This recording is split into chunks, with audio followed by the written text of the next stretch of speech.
It began as an ordinary crime scene, a small, cluttered apartment in the decaying heart of the city, the kind of place where shadows seem to settle in and never leave. The neighbors spoke in hushed tones about the young woman who lived there, 27-year-old Emily Carver, a quiet bookstore clerk with no enemies, no scandal, no reason for anyone to wish her harm. But when police broke through her locked door on a rainy Thursday night after she failed to show up for work, they found her lying lifeless on her bed, her face eerily calm, as if she had simply fallen asleep and never woken up. At first glance, it seemed like a natural death. No signs of forced entry, no visible wounds, no overturned furniture to suggest a struggle. But detectives quickly realized something was wrong. The room was too neat, almost staged, and there, on her nightstand, was an old leather-bound diary with pages so brittle they seemed out of place in the modern setting. What's more, it wasn't just Emily's diary. It was dated back decades before she was even born. The first pages were filled with shaky handwriting from someone named Margaret Bell, a woman who had lived in the very same apartment in the late 1970s. Her entries spoke of a constant feeling of being watched, of hearing footsteps in the night, and of an obsession with a man who lived across the street. But as the diary went on, her tone shifted. She began documenting violent dreams, cryptic symbols, and a fear that someone was inside the walls. Police were puzzled. Margaret Bell had gone missing in 1979. Her case never solved, her body never found. The diary seemed to stop just days before her disappearance. But wedged between the old entries were fresh pages, written in Emily's neat handwriting, as if she had continued Margaret's story. Emily's entries weren't about her own life.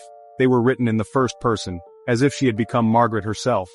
She described memories she couldn't possibly have known, arguments with Margaret's mother, a hidden box under the floorboards, the sound of heavy breathing from inside the closet at night.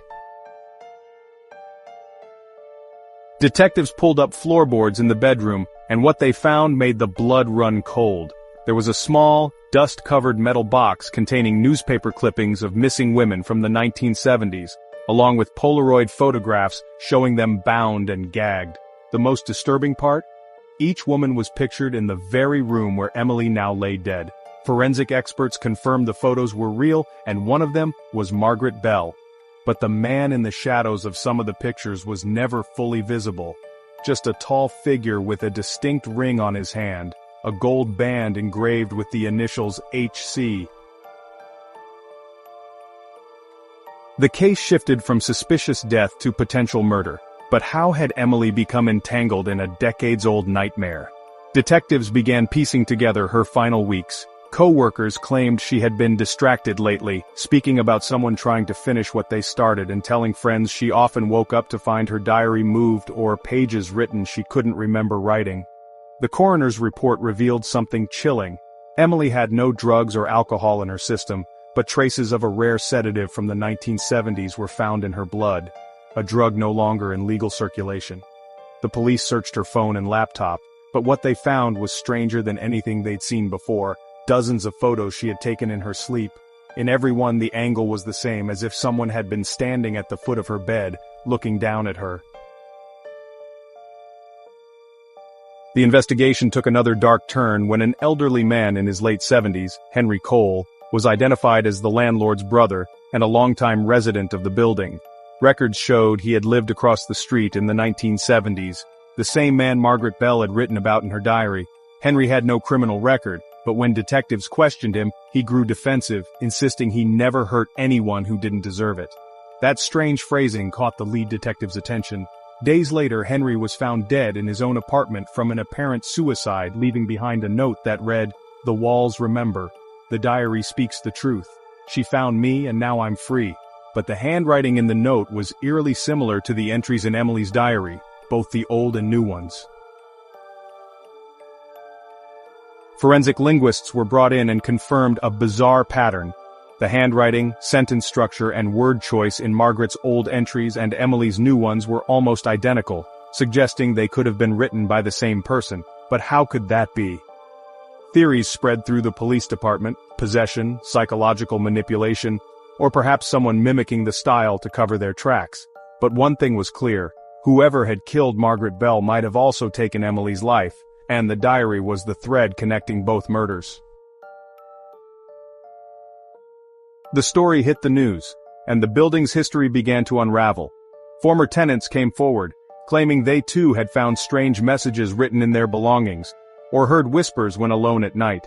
One man admitted he'd left after waking up to find his own handwriting scribbled across his bathroom mirror, spelling out names he didn't recognize, names that later turned out to be other women who had gone missing in the city. The deeper investigators dug, the more it seemed the apartment itself was a witness, holding on to the horrors of the past as if the walls were soaked in memory. In the final twist, forensic experts analyzed the gold ring from the Polaroids, tracking it to a jeweler who confirmed he had made it for Henry Cole in 1972. That tied Henry directly to the 1970s murders. But here's where it got stranger. Blood samples taken from under Emily's fingernails matched Henry's DNA, yet he had died before she was found. That led to an unsettling possibility. Emily might have been killed hours after Henry's death, meaning either someone else was wearing the ring, or Henry had been in her apartment when he was already supposed to be dead. The police closed the case officially as undetermined causes, but those who worked on it still whisper about the diary. Evidence storage records show the leather-bound book was taken into police custody, yet no one can account for its whereabouts today. Some officers claim they've seen it appear on their desks, only to vanish hours later. Others say that when you touch it, the pages feel warm, as if someone has just written in them. One detective swears she saw her own name appear in fresh ink before the page turned blank again. To this day, no one knows if Emily Carver was simply an unlucky victim who stumbled into the wrong apartment with the wrong history, or if she was chosen, drawn into the unfinished story of Margaret Bell. The building still stands, but the apartment has been sealed off, its door chained shut, a faint smell of old paper drifting from beneath it.